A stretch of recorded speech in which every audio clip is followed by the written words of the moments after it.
Hey man, my name's Kevin Knight and I'm here in Vancouver, Canada, and I just wanted to share a little bit with you guys. Before, some of you might have seen the horrors of addiction down here in the downtown east side, and you know there's open drug use, crack cocaine, injection drug use.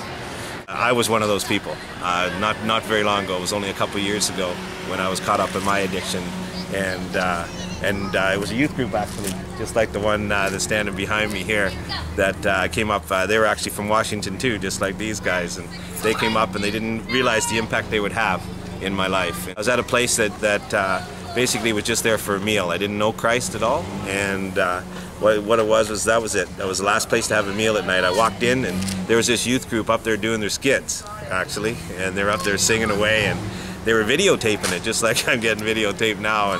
And what it was there was something about this one kid, man. This one kid just was glowing. And so I waited till after the service, and I asked if I could speak to this kid, and a couple of the other kids just sat with me, and I started sharing my story about my addiction and where I was at.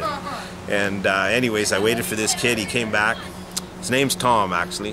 He's on my Facebook these days. So, but anyways, Tom came in, and I tried to tell him that he has to watch that video that was made of their trip. I said, "There's something about you, man. You have this joy. You have this glow about you, that something like I've never experienced in my life." And so he took that opportunity to share Christ with me, and he did for quite a while. And I was open. I was listening, but they were pretty eager young kids, and they wanted me to say that sinner's prayer right away, and I wasn't at that point. I wasn't at that point, and so I said no to them, that I had to get myself out of this, and I knew what I could do. You know, I'm a man, and I just got to get myself out of it. But what they ended up doing was asking if they could pray for me, and I think that was, I'm certainly happy today I said yes. And I sat there, and those 3 kids prayed for me.